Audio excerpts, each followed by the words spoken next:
Muserverse to Read Write Musings, a new video product from readwritemuse.com. Once a month, we're going to sit down with some of the musers and we're going to discuss topics that have to do with the business of writing and assisting and supporting creatives. So we hope that you will join us on the 22nd of each month and grab a cup of coffee, sit down for about 20 minutes with us as we discuss some topics that we hope will interest you. Today we're going to talk with Katie Cross. She's a best-selling author of the Miss Mabel's School for Girls and the sequel of Antebellum Awakening. Katie is also our resident marketing manager of Read Write Muse, so we're happy to have her here today to talk to us about the topic of the future of indie publishing. Welcome, Katie. Also today we have with us Laura Custodio. She comes to us from the Navy. She's our resident sailor at readwritemuse.com, and we are excited to have her with us today. She's done a lot of research on the topic. She's been published in our anthology Through the Portal, and we look forward to more of her writings and hearing from her today. Welcome, Laura. So let's jump right into today's topic. We're going to be talking about the future of indie publishing.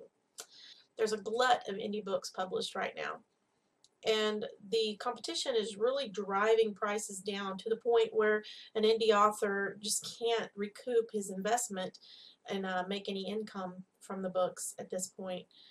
They say that indie authors will start to drop off and the big 5 publishing houses will return to their prior power base. I want to read a quote by Mark Coker. He's the founder of Smashwords, and we'll start off our conversation today with his quote. He says, "Ebook growth slows. Here comes the hangover. After a decade of exponential growth in ebooks with publishers and indies alike partying like it was 1999, growth is slowing. We all knew this day was coming. Year-over-year growth of 100% to 300% a year could not continue forever." So let's talk about this. Do you see a backlash coming? Is the honeymoon over? I personally think the honeymoon is over for the indie author, but I think that's actually a good thing. I think what this means is that indie authors who have a goal of succeeding and want to succeed are going to keep pushing through this lack of a honeymoon and succeed. I think this is going to get rid of a lot of those self-publishers that came in with a book, thought they would be an overnight success all of a sudden, like Hugh Howey, for example, and it didn't happen. So they keep, as you said, pricing their books low and putting it out there, but not bringing out more books or doing the marketing or trying to make it out of a business. So I think it'll be good, and for some people it will be a bad thing. What about you, Laura? Do you think the honeymoon's over? I don't think there's a backlash at all. I don't think there's a hangover or there's anything. I think it's more of the muck. Like, you have so many books that are put out there by authors that don't do their research, or they don't do their, like this Digital Book World article by Guy Kozlowski is saying that sloppy, vain, just interior work that's like, this is my book, I'm putting it out, that first time published book, or somebody making the mistakes, and you got to weed through all that to find the quality items. And sometimes it helps, but and then again with this technology, I have to have this now, I want. Some people don't want to wade through all the muck. They want a good quality product now, and that's going to get lost. I think quality has been suffering for a while, personally, and I think those books, now that this 99-cent hangover is over, I think those books that don't have the quality and don't meet those standards are going to be what suffers. There are a lot of indie authors that put thousands and thousands of dollars into their books in order to bring it up to a standard that people expect, which is what the expectation for the indie publishing standard should be. And the problem is, indie publishing is not a fast game. It's a game of patience. You don't recoup your losses in an indie publishing world in a year. Some do, and that's exciting for them, but long term, most indie authors need to be doing this for over 5 years before they can start making a profit and recouping their losses. Can you give us some specific examples of those authors? I mean, if you look at Joanna Penn, she made all the wrong mistakes at the beginning, and now she's on like a major empire of her own, selling hundreds of thousands of copies of her book over time. She's been doing this for 7 years. Hugh Howey was writing and publishing books for years before Wool went crazy, and then people saw Wool, and all of a sudden he had a backlist going. So he was not an overnight success. He'd been working hard for years. And you look at like the authors of the really famous book that came out, Read, Write, Repeat. They are constantly putting out new stuff. They've been writing for years and years and years as like copywriters or other things before they really were able to build an empire and start making money off of what they did. I just think indie authors need to realize that this is not a short-term game. Like, this is a long-term field, and that's where the narrowing is going to come out with this honeymoon hangover. Is those people who want to play the long-term game, who want this to be business, are going to stick it out, and they're going to see success over time because they're not expecting this to be like a first-inning success. You know, it's funny you said that. I have a quote here from one of our musers that I want to read here that kind of fits in with what we're saying. This is from S.R. Carfelt. She is the author of Qatar, Warrior of the Ages, which she just recently re-released, and can I just say the cover is drool-worthy. It's just really fantastic, and I recommend it to you. But this is what she said. She said, "I don't understand or agree that it's faltering at all." And she's talking about the indie publishing industry. She said, "I think what it's doing is separating those willing to go the distance from those who won't or can't at this time." That's kind of what you're saying there. Yeah, that's exactly what I'm saying. I think it's a good thing that this honeymoon phase that Mark Kokor is speaking of is coming to pass. And if you look at his predictions for 2015, he probably has the most positive predictions for the indie publishing industry of any of them that I read. And he, if anyone, would know that those predictions would come true because of the, you know, huge company he's built. And I think there's nothing but good things coming for the indie publishing industry. Well, maybe not nothing, but I think there's great things coming for the indie publishing industry, and those that will stick it out. Right, and those who will go for the quality, who will, you know, insist on quality. Right. Let's go to Laura now. She's done a lot of research on quality. Laura, what have you found out? Well, one of my favorite bloggers on WordPress, Tara Sparling, she writes in Ireland. She did a graph of a published survey of 72 readers and writers alike. And you can find her graph on what makes people buy self-published books on Tarla Sparling Writes, WordPress.com. And her graph shows that people discover books based on genre, which is 31%, they're recommended to them, which is 19%, or the author's blog, articles, and comments. And this is just discovered. Like Facebook and Amazon suggestions play little part. And then after they're discovered, what makes the reader buy and what factors are considered. And so the final buying decision, that's going to be your sample, that little look inside in Kindle, or the sample that the author provides on their website. Or you have the blurb on the backs, or what readers are saying, the cover, and the reviews, which plays a 17%, a 25%, and a 19% respectively. Everything else is minute, like knowing the author or the price. It's more about the cover, the blurbs, and the reviews, and the sample, the content. Okay. Okay, so what have you found are some common mistakes that we need to avoid as indie publishers? All right, some common mistakes to avoid I found on digitalbookworld.com, an article published by Guy Kozlowski with his book, Ape, How to Publish a Book. And appearance is everything. The outward sign, which is your book is self-published, by the cover, has MS World. It has, you know, it's just basically a text box with some blue background and, you know, author title.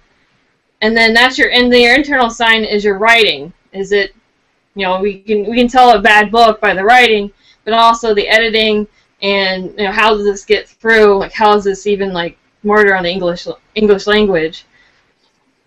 Well, Katie, I want to go back to cover here just a little bit.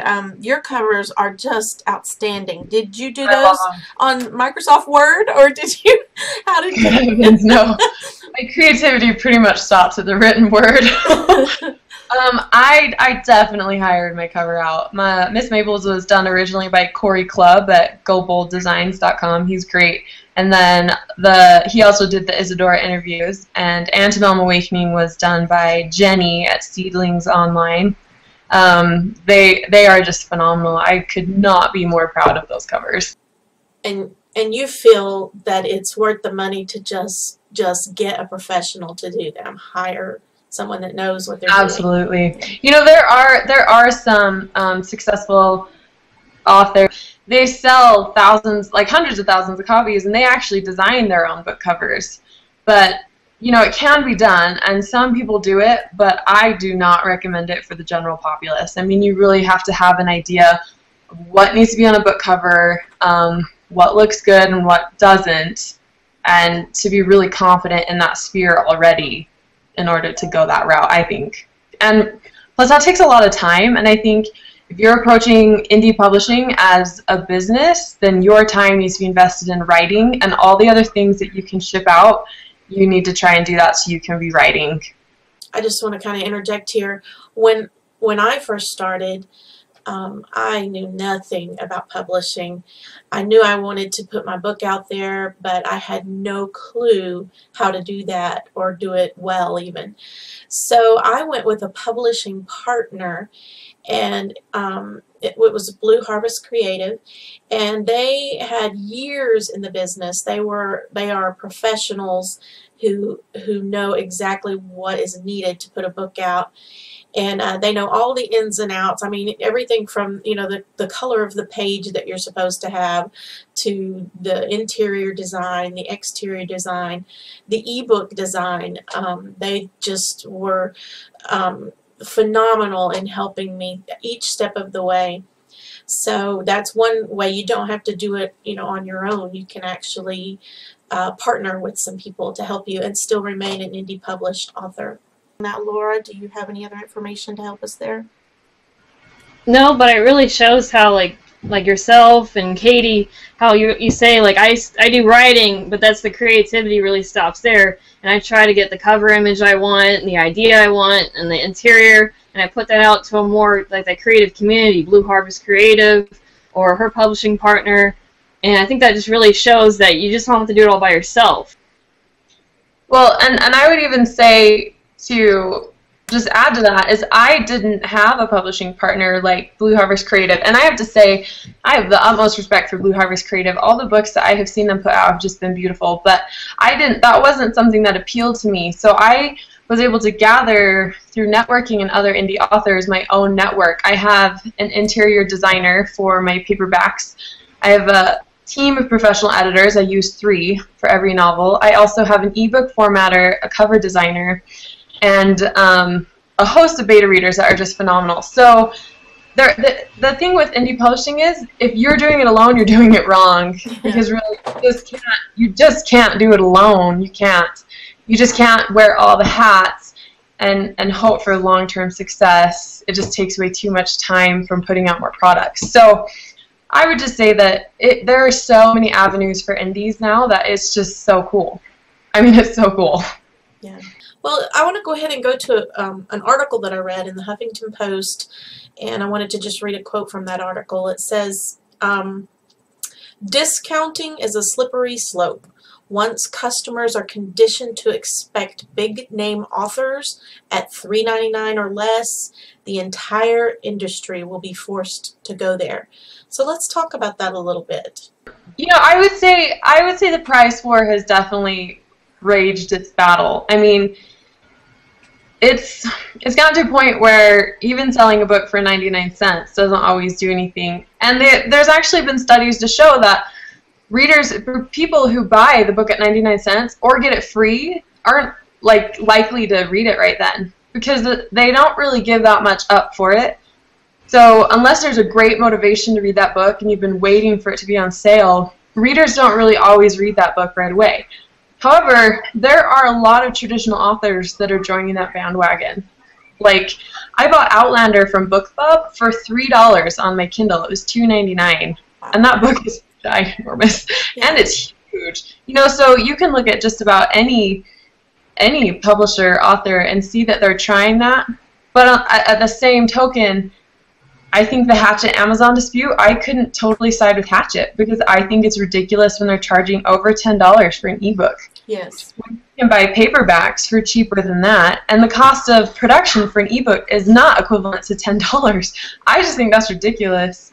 Do I think it's good for the publishing economy long term to have low prices like that? No, I don't. But I also don't think brand new indie authors with one book to their name can expect people to buy their Kindle or their ebook for $8. Yeah. I've seen that happen, and I think that's crazy.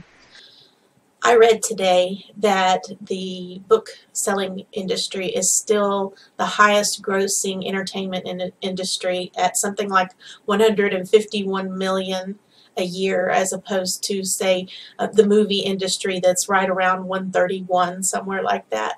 So I think we've got a good future still in indie publishing. I do, and I think ebooks are a big part of that. I think ebooks put novels back into the hands of people who didn't want to lug around paperbacks and can now carry a library of thousands of books wherever they want or read on their phone. I think ebooks helped increase the book industry overall. Yeah, I can definitely attest to that. Being on my first deployment in 2008 to 2009, I had a bunch of paperbacks in my rack. I had my laptop. I didn't have an e-reader back then. I didn't have digital books. That was 2008. And so I had a portion of this little tiny space I live in. It's like a coffin space, about that big. Clothes, toiletries, and books. And now that my next deployment in 2011, my husband gave me my Nook, the first gen Nook, and I had that thing filled from Christmas. And it enabled me to reread Lord of the Rings. It enabled me to reread all these independent books that I loved. I had a bunch of, had Harry Potter, all these big series I was able to read on a 6-month deployment on a little Nook. And then 2013, I had my tablet, so I had all kinds of independent, nice books in my rack. So. But honestly, I think as an indie author, you can love books all you want, but you also have to appreciate the ebook world. I was adamant I'm never going to get an e-reader, anything. And I actually just stole my husband's, and it's like the oldest Kindle on planet Earth. But there's a certain appreciation to just at least understanding and knowing industry trends if you are trying to make a business out of publishing. And really, I support other indie authors and read some of my favorite books on the Kindle, even though I prefer them in paperback. So it's just part of the process, I think. That's true. I've crossed over too. I'm addicted to my Kindle phone app.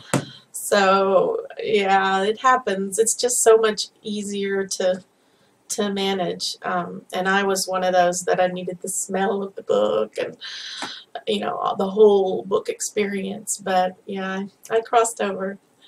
I see a lot of people going that way. So let's have your closing remarks. Is there anything else that you'd like to bring to the conversation today? I think the last thing I would really like to say is that question 5 I have, the one about, it's from PBS. PBS is an excellent little database of articles and a blog. It's called Media Shift, and they have a huge database that has Carla King, Mira Shiver, and it has set by Mark Glazer, and they're all public broadcasting, and they all deal with the digital world and publishing. And Carla King had this wonderful quote that said, and she talks about how you need to market your book to all venues. You need to let the reader choose how they want to read your book and where they're going to buy your book. So I think what's really going to hurt indie authors is limiting their book.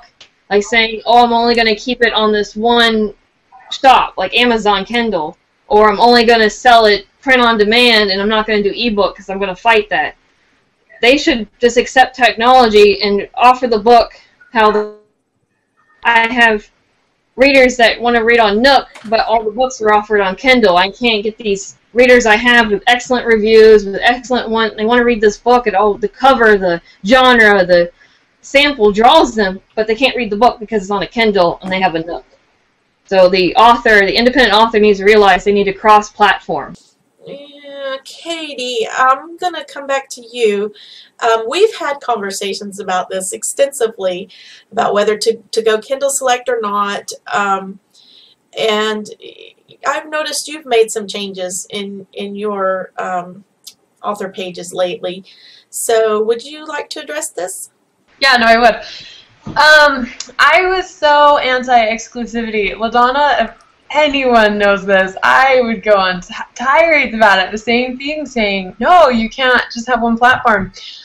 But when I was releasing my second book, Antebellum Awakening, in October, I decided to take a chance with Amazon because one of my business goals is to constantly try new things so I can figure out what works best for my books and my business. So I decided to put Miss Mabel's, my first book, on the Kindle, on the KDP program before Antebellum Awakening released. And Amazon also offers the benefit of pre-orders if your book is being released and on the KDP program. So I decided to put both my books on KDP and just see what happened from it. So I actually put Miss Mabel's on a BookBub ad the day before Antebellum Awakening released. So I got tons of traffic to Miss Mabel's. I got my pre-orders skyrocketed on Antebellum Awakening. And ever since then, my Kindle sales have been awesome. They have just rocked. Kindle actually advertises my book, Miss Mabel's, for me. I picked up my Kindle the other day, and my book was on the front. It was awesome. I didn't even know they did that. And my sales have been steady. I made enough money to cover the release and to pay for the editing for my next book just from October, November, and being through Kindle. But I don't necessarily think Amazon is the answer to everything, especially for an indie. So what I decided to do was take Antebellum Awakening off Kindle as soon as the 90 days were up and just see what happened. So I left Miss Mabel's on for now because it's just doing so well. And I took Antebellum Awakening off, put it on Smashwords. It's available on Nook and iTunes, and it's just about there at Kobo and all those outlets. And, you know, it's been really interesting. The past couple weeks, I've been looking for new trends and to kind of see what the data says. And, gosh, by golly, if not a single Nook copy of Antebellum Awakening has gone out, or iTunes or anything, but my sales on Amazon have doubled for Antebellum Awakening off of KDP. So, you know, I say that exclusivity should not be the only plan in an indie author's pocket, but I also say that Amazon has a damn good approach to helping authors who are also advertising and working and marketing themselves to make books sell, because in the end, Amazon is a business and they want to make money, and so do you. And I think Hugh Howey said it best when he said, Amazon is not my friend, but it is my business partner. Well, so it could depend on a lot of different factors, whether or not you go exclusive or have a, you know, broader base. Are you just starting out? Are you well established? A lot of things play into that decision. So what are your closing thoughts, Katie?